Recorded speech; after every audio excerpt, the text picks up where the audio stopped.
చాలాసార్లు నేను ప్రతి సభలో కూడా చెప్తాను, ప్రతి చిన్న పనికి కూడా ఒక చిన్నపాటి యుద్ధమే చేయాల్సి వస్తుంది.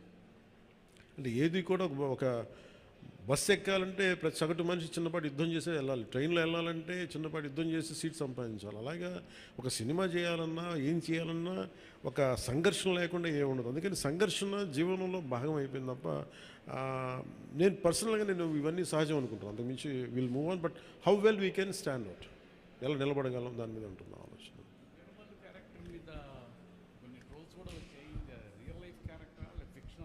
ఇది ఫిక్షన్ క్యారెక్టర్స్. అసలు వాళ్ళు ఎవరో మాట్లాడారు, నా దృష్టికి తీసుకొచ్చారు కానీ అసలు సంబంధం లేదు. అది సర్వాయి పాపన్న గౌడ్ అని చెప్పి అసలు సంబంధం లేదు. దానికి దీనికి అస్సలు సంబంధం.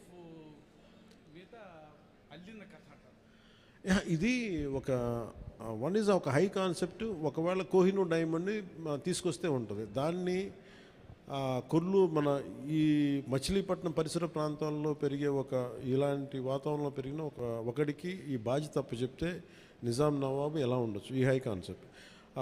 దీంట్లో ఎక్కడా కూడా అది ఒక ఫిక్షస్ క్యారెక్టర్ తప్ప దాన్ని ఎక్కడా కూడా అసలు చారిత్రాత్మక ఆధారాలు ఉన్న పాత్ర అసలు కాదు. ఫ్రమ్ డే వన్ నుంచి it's very quite created character. Sir, Bheemla నాయక్కు సంబంధించి అప్పుడు టికెట్ రేట్లు తగ్గించారు, అయినా సరే హిట్ అయింది. కానీ ఇప్పుడు టికెట్ రేట్లు పెంచారు. అంటే ఆ రోజు టికెట్లు రేట్లు తగ్గిస్తే నిరుత్సాహపడలా, ఈరోజు టికెట్ రేట్లు పెరిగితే కూడా ఆనందించట్లా.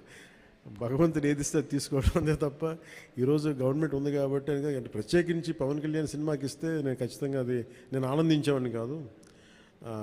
కానీ ఇది అందరికి ఇచ్చారు కాబట్టి దాంట్లో నాకు ఇవ్వకపోతే అది వివక్ష చేసినట్టు ఉంటుంది, అది కూడా తప్పవద్దు కదా. అందుకని I think it's part and parcel. ఆ రోజు అలా జరిగింది, ఈ రోజు ఇలా జరిగింది, అంతకుమించి దీన్ని వేరేలా చూడటానికి ఏం లేదు. ప్రొడ్యూసర్ నష్టపోయాడనే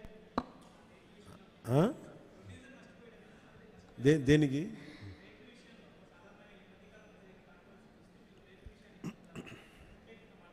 మళ్ళీ వినిపించట్లా?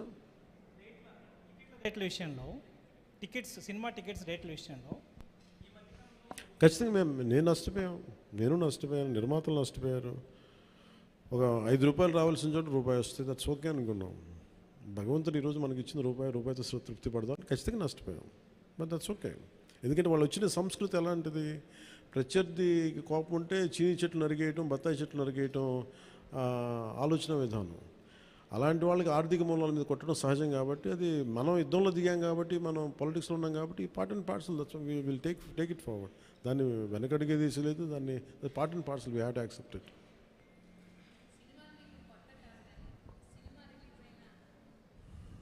సినిమాలు మీకేం కొత్త కాదు, కానీ ఏ సినిమా రిలీజ్ అయినా అందరికీ కొంత నెర్వస్నెస్ ఉంటుంది. మీకు కూడా ఉంటుందా? నాకు నిండా మునిగినోడి చలి అని చెప్పండి. కానీ బాధ్యత ఉంటుంది. అంటే సినిమా బాగుందంటే ఆనందిస్తాను, బాగలేదంటే ఓకే ఏం కరెక్ట్ చేయాలని ఆలోచిస్తాను, అంతే తప్ప. ఎందుకంటే ఎందుకు నాకు నర్వస్నెస్ ఉంటుంది అంటే చేసేటప్పుడు చాలా ఒళ్ళు దగ్గర పెట్టుకుని చేస్తాను. నేను సినిమా బాగలేదని కూడా ముందే చెప్తుంటారు, బాగలేదు ఇబ్బందులు ఉన్నాయి చూసుకోండి. అందువల్ల నాకు ఏంటంటే నాకు గిల్ట్ ఉండదు బేసిక్గా. ఇప్పుడు మెచ్యూరిటీ వచ్చి ఎప్పటి నుంచో మూవీస్ తీస్తున్నారు.